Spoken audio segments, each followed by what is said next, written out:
Good morning, my Merry Makers, and welcome to Merry Making Monday. I am Becca, your host. Merry Making Mondays are all about me doing instructions for something to help you learn how to make it. Usually it is knit or crochet orientated. And today is no different. We're going to continue our sock hop. Today we are going to do the heel flap and pick up the stitches for our gusset. We're not going to do the gusset, or sorry, I misspoke. We're going to do the heel flap and the heel turn today. That's it. I'm trying to make this broken up into simple steps so that you can follow along at your leisure. All right, my Merry Makers, let's get to it. All right, so for those of you who may have forgot for the efforts of this tutorial, I am using this Red Heart Retro Stripe. We are making a house sock for my daughter. Here's the first one. And here's the one that we have been working on together. So last time we talked about how you want your cuff, or I suggest that your cuff, which is this part of the sock, to be about as long as your thumb. And then the length of the leg, which is this part, is really up to you. Some people like shorties, some people like crew socks. I'm a crew socks type of gal. Anyway, so now you see that the second sock is the same length as the first sock, which is perfect. And we have knit, or I have knit, I should say, all the stitches along the front, because here's my beginning of round stitch marker. And now we are ready to work the heel flap. So let me explain what most, or let me show you what most basic heel flaps will look like. You're going to be working entirely in the back of your work, and you are going to, you're going to slip the first stitch, then you are going to knit, and you are going to repeat that until the end of your row, which is going to be here. And you should end on a knit. I can't stress that enough. Then it will tell you to turn.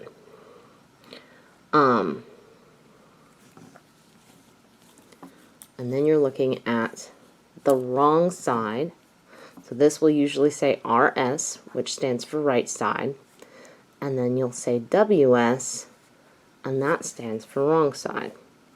And then the wrong side will say slip the first stitch and then purl. And you repeat that to the end of your work. And these two together are,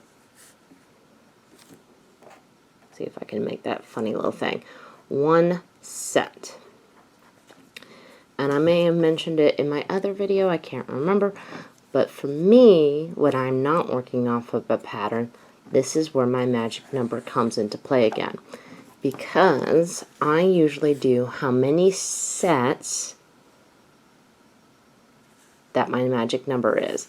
Now, if my brain is remembering correctly, that means I'm going to do this set of instructions 6 times. If you are a person who likes to count individual rows, that's 12 rows. Okay? So if you're doing my method, that means the amount of rows is usually equal to the amount of stitches that you have on one needle if you have separated your stitches equally between two needles. Alright, so I'm going to go through one set with you. Alright? I wasn't just going to leave you hanging like that, guys. Trust me, I love you. Alright, so try not to lose anything over here. My extra needles are rolling here. Alright, so, and this is where you don't pull until you've gotten this. So slip the first stitch as if you're going to purl it, and then you knit. Oh, you also might see, I just thought of this, some funny little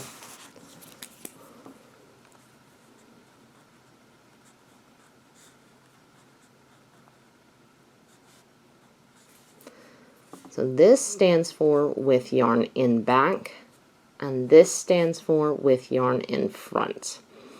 This is usually part of your knit row, and this is usually part of your purl row. And basically, all that's telling you is where you put your yarn while you're slipping. So while you're slipping on the knit row, your yarn is behind your work. It's in the back.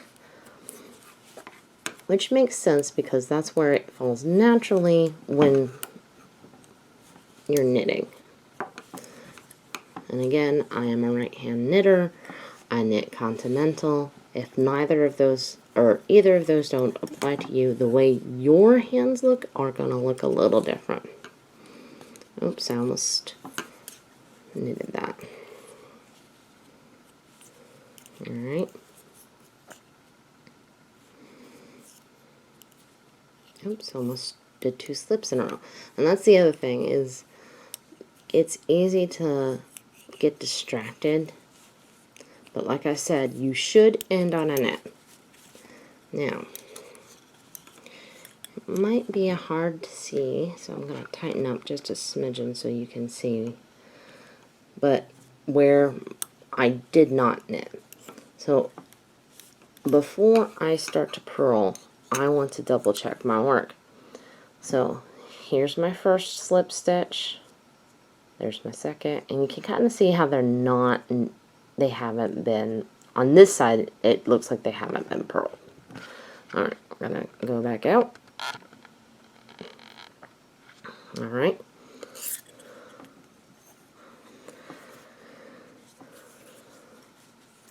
So then now that we've done that, we're going to purl, and our yarn is going to be in front of our work, which is where it should be anyway because all of these are going to be purls.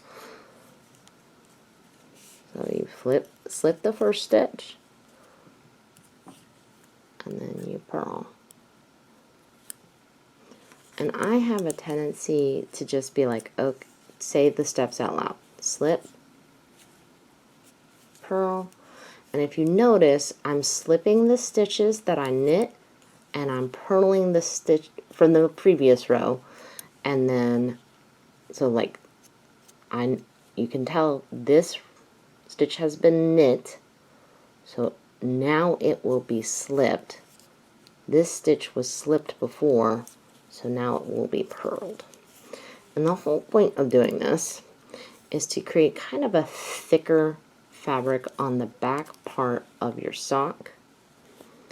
For some reason, the heel on any sock, you know, whether it's handmade or store-bought, I don't know about you, especially with gentlemen, they wear out the back part of their socks. If I would have thought about it, I would have grabbed my husband's store-bought socks because they all have that little bare patch in the back. Alright, and then either, you know, with my row counter or even on a piece of paper like that, once I've completed a set, I just make a tally. Alright, and like I said, we're going to do that 6 times. I'm going to do one more set with you, and then we're going to do the rest of the sets off camera. Okay? So, first stitch, slip, I'm not knitting, I'm slipping, knit, slip, knit, slip, knit, slip, knit, slip, knit, slip, and knit. Alright, perfect. We ended on a knit like we should. Inspect my work real quick. Now, because I've done a purl road and it's a little harder to see which ones have been slipped now, and you can start to see the thicker fabric being made here. Alright.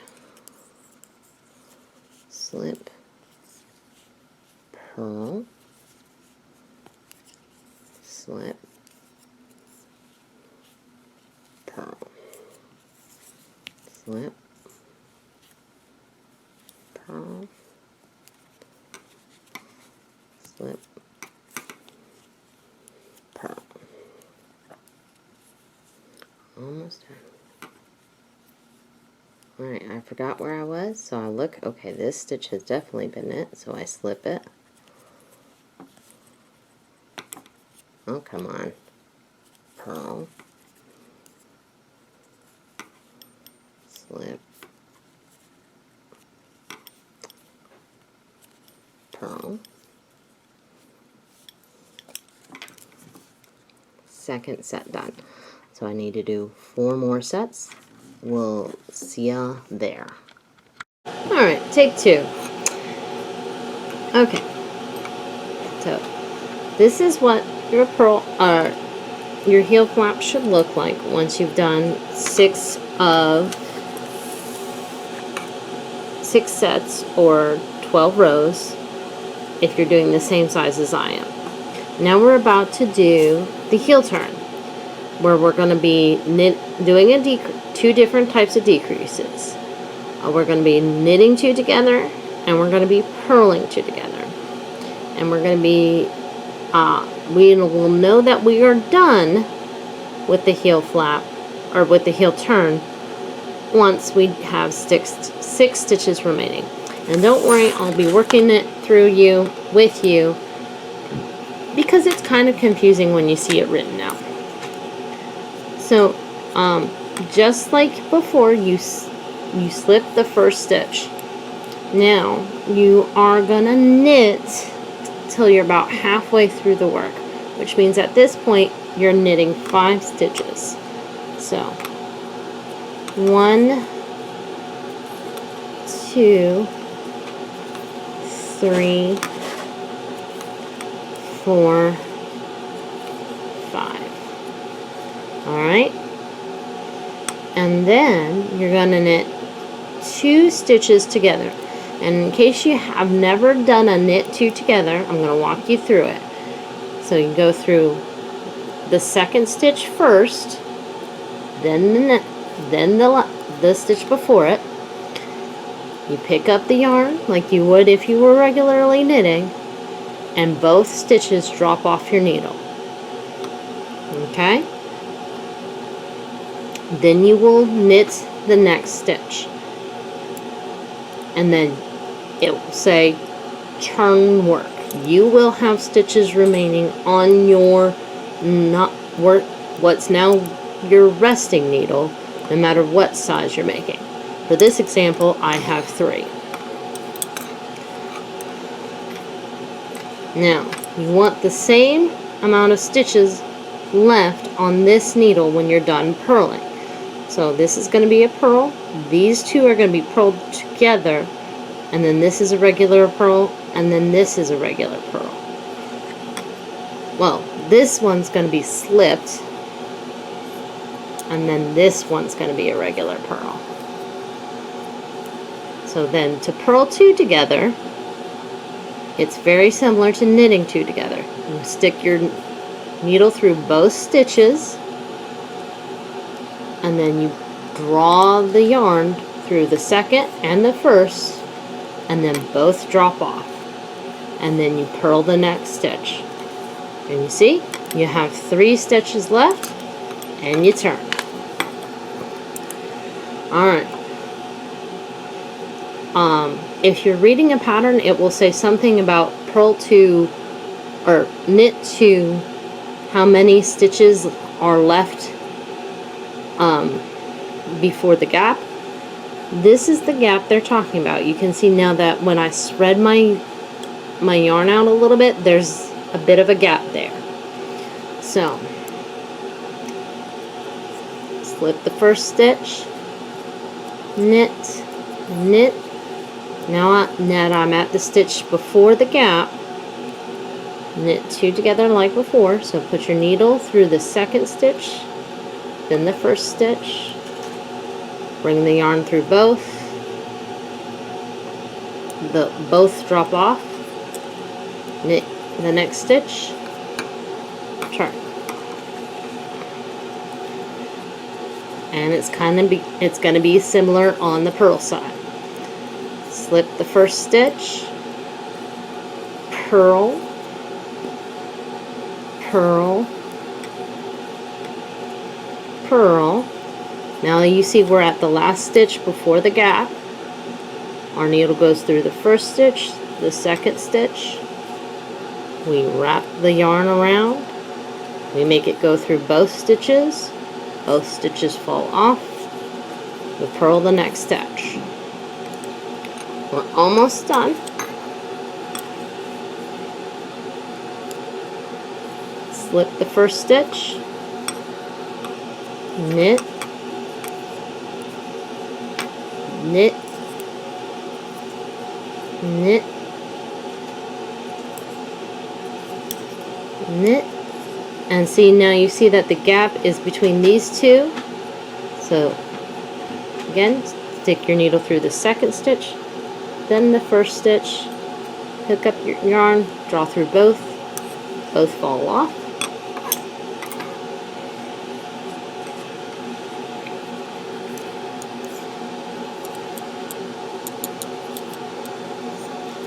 Slip the stitch, purl, purl, purl, purl,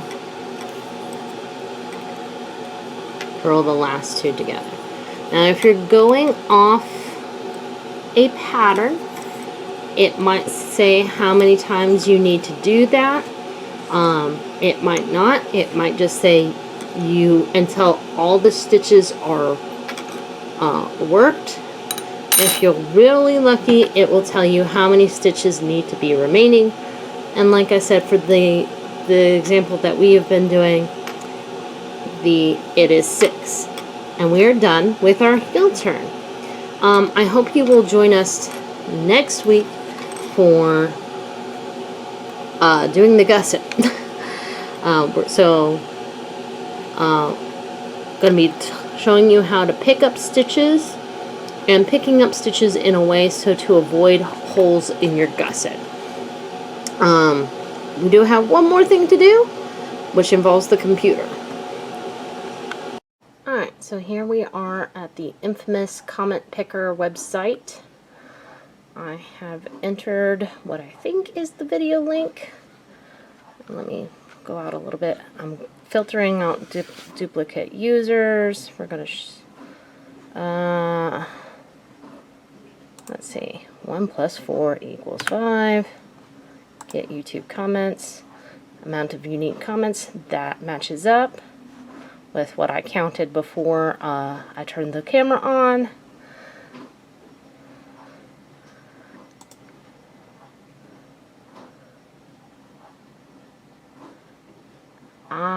Anvita Sinya, I hope I'm saying that correctly.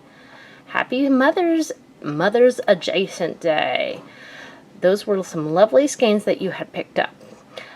And Vita, please contact me with whatever mailing address you would like that sent to. I think I've engaged with you before, but as always, I don't keep that information after I've sent it out. You have 7 days from today. Today is the 22nd. I know that leads us on Memorial Day, which is technically a holiday, so I will give you actually 8 days to respond.